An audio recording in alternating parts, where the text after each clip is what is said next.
All right, hey everybody, welcome to this week's lab. Today we're going to be talking about diffraction. So, diffraction is the first thing that we're going to do in this class that is not just classical optics, right? We're going to take into account modern optics here. So, in classical optics, like we've been doing so far, we've just been treating light as a ray, right? Light is just a ray like this, travels in whatever direction it's shined in. It can be bent or moved by passing through different materials, but nevertheless it delivers light in the form of energy to wherever it's going. However, you may have heard that light can behave as both a particle and a wave. So, light actually is a fluctuating electric and magnetic field. Electric fields fluctuating in one direction, magnetic fields fluctuating in another direction, and then the light is traveling perpendicular to that. So we're not going to get too heavily into that for this class. You'll probably cover that in your lecture class. But when we start treating light as a wave, we can see some really interesting properties pop up. So if I took a flashlight or a lamp, something like this, right, a light source here. If I put a light source here, say something we're familiar with, like a lamp, and I shine it through a screen that has a hole in it, what would you expect the result to be? Well, if I'm sending light out of my light source, it's passing through this little spot that has a hole in it, right? This is something we've done in our labs already. We would just expect to see a bright spot right here, right? This is going to be a bright spot. And then if everything else was dark in the room, you wouldn't see much other light except whatever passed through this hole.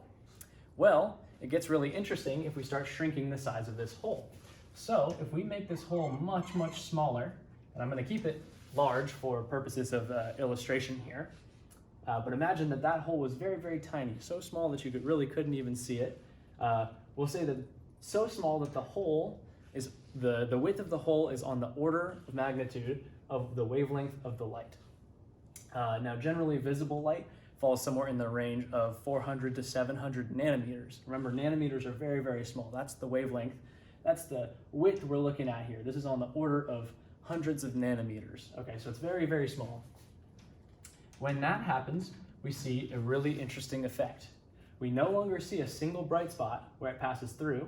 We actually see a whole spectrum, okay? We see a bright spot like this, and so we'll just say that this is intensity here, right? We see a bright spot here, and then a dark spot, and then another bright spot, and a dark spot, and a bright spot, and a dark spot, and this actually continues so on and so forth. And the same thing from this side. We see a dark spot and then a bright spot, another dark spot, and then another bright spot, and so on and so forth. Now notice that the way I've drawn this, each peak as it goes further out, each bright spot is actually a little bit dimmer than the last, with the center one being the brightest. Okay, so this is what we call a maximum, okay? And we're gonna label the different maximums, the different bright spots, with numbers. So the first bright spot is m equals 0. N is going to be our maxima number. So then the second bright spot is going to be m equals 1. And we're going to do this symmetric, right? This is symmetric about either side. So down here, this is m equals 1 as well. And then so on and so forth. So m equals 2 is here and here, equals 2. And then this would continue on just like our bright spot patterns. Okay, so this is a very famous experiment in physics that I've just described to you. And maybe you believe me, maybe you don't. We're going to do a slightly different experiment. So instead of having a single slit here, we're actually going to send light through a double, actually more than a double slit. We're going to send it through what's called a diffraction grating, which is basically a piece of material that has a ton of little slits in it. And what those look like is like this. So this is actually a diffraction grating. This has 500 lines per millimeter. So that's how tiny and that's how small the diffraction in here is. And just to give you an example, if I take my red laser pointer and I shine it through this diffraction grating, what we'll actually see is a bunch of different bright spots, like this. So if I can get these lined up just right, they'll be pretty horizontal. So I'm not sure how well this picks up on the camera, but don't worry, you'll get to do it for yourself. So right in the center, you see one very bright spot. That's the m equals 0. Then on either side of the main center bright spot, you see two other bright spots that are not quite as bright. And then outside of that, you see some even dimmer ones. And if I can hold it steady and straight here, I'm not sure how many of them you'll be able to see, but you'll do this for yourself. In any case, that's the same thing that's happening here.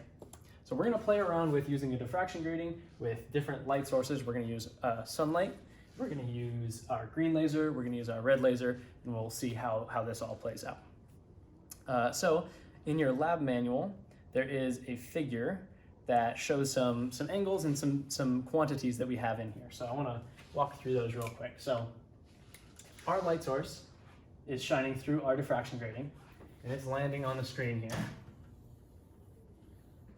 I'm going to erase that for a moment. Let's say I'm just going to look at the m=0 for a moment. I'll draw in a perpendicular line here, and the m=1. Okay, so we're going to label a couple things here. The angle from the 0 line, right, from the optical axis to whatever bright spot you're looking at, say like this, that we're going to label that angle theta. Notice that for the m=1 bright spot, theta would be either here, or I could have drawn it down this way, and it would still be the same angle there. But we're just going to look at one for now so we don't get too crowded. So if we call that the angle, and we call the distance, the width of any slit, we're going to call that d. All right, that kind of looks like an eye, so let me change that to an arrow.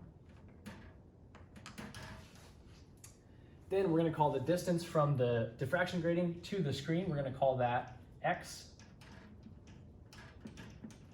And then we're going to call the distance from the horizontal axis here to whatever the bright spot is, we're going to call that distance y. This is getting a little crowded here, so I'm going to move this over. m=0, and this distance, that height, is going to be y. Now, the way that all of these things are related, and the fundamental formula we're going to be using for today's lab is this. Sine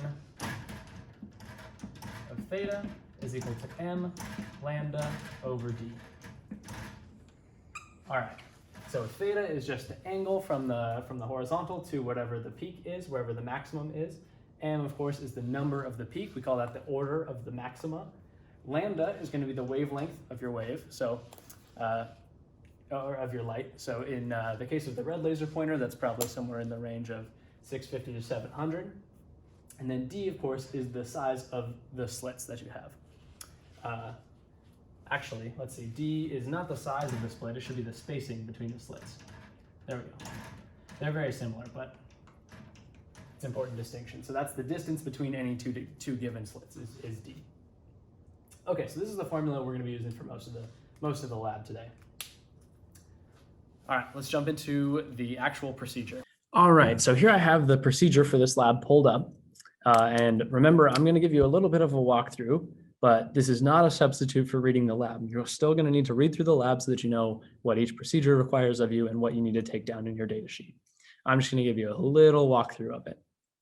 So there are some very helpful figures here showing what diffraction looks like on your screen here after after light passes through your diffraction grating from your source.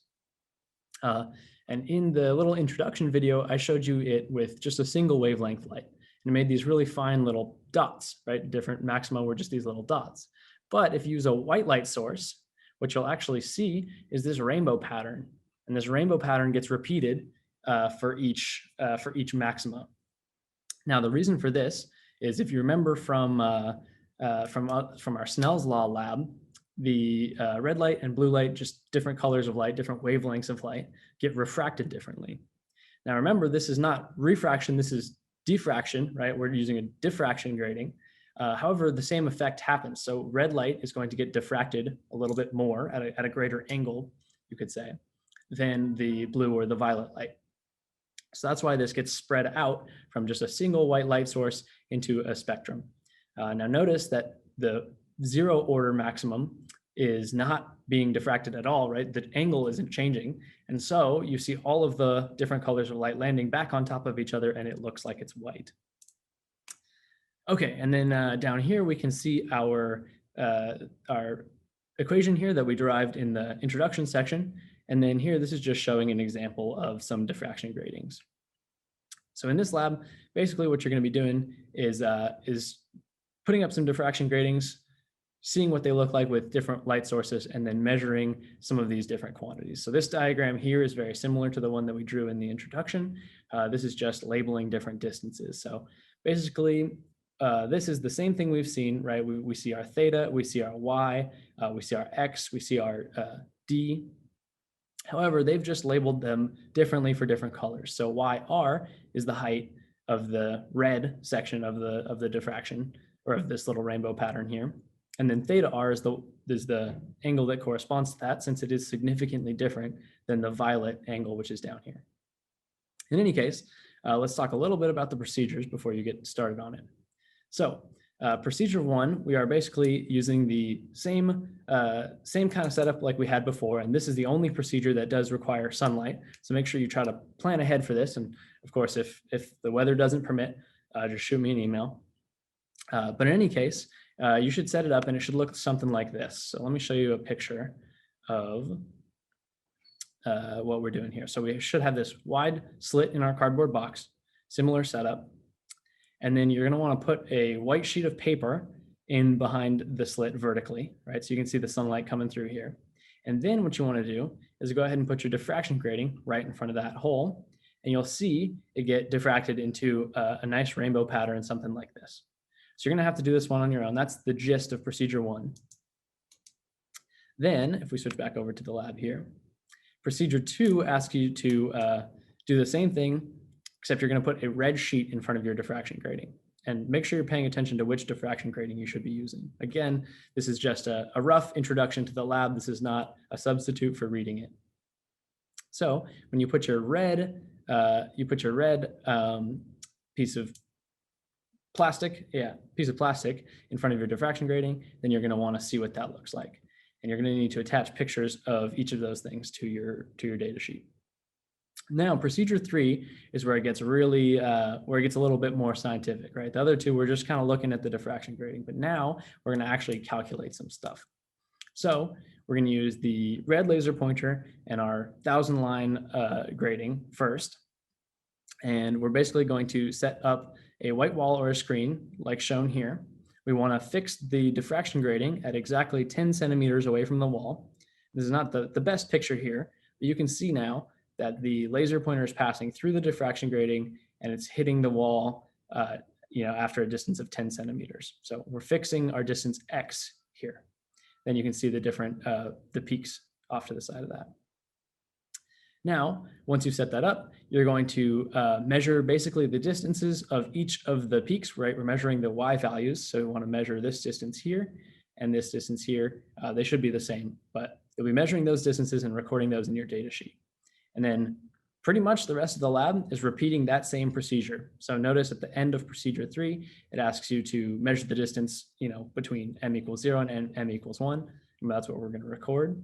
And then you're going to change X to 20, 30, 40, and 50 centimeters. So again, in this picture, what you're doing is you're moving the diffraction grating back each time and then repeating that same measurement. And you can always look at the data sheet. The data sheet shows tables for each of the things that you need to record. Then procedure 4, 5, and 6 going to be doing almost the same thing, except we're going to switch out which laser pointer we're using. Right, we're going to switch between the green and the red. And then we're going to switch also between what diffraction gratings we're using. So the 500 line one and the 1000 line one. Okay, so that's pretty much the whole procedure. Now, again, remember you need to read through this again. Don't just go off of what I'm saying here.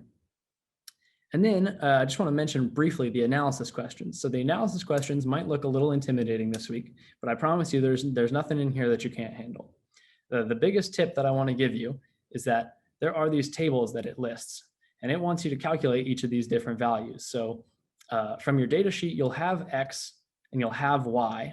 And then when you see this here, sine of theta equals Y over X squared plus Y squared square rooted, all that it means is it wants you to calculate from this X and Y, this value for sine of theta. So I highly recommend you do this in Excel, because you can type in the formula here, which would be Y, which is this cell, equals, square root of X squared over Y squared, or excuse me, X squared plus Y squared. And that'll be the value that goes in here.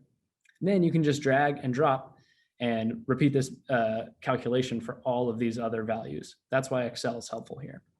Then you want to do d sine theta, and you know d from your diffraction grating. So you're just going to multiply that by whatever you got in this column, and that will give you new data in this column here. So these are iterative processes, right? So we need to, each column depends on the column before it, essentially. And then there are a couple other, we're going to be doing this for each of our data tables here, and then it's going to ask you to answer some questions about it.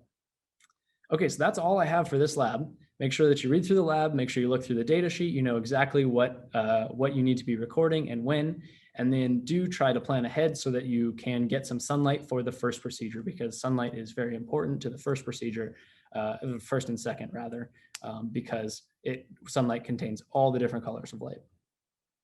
All right, good luck on this lab.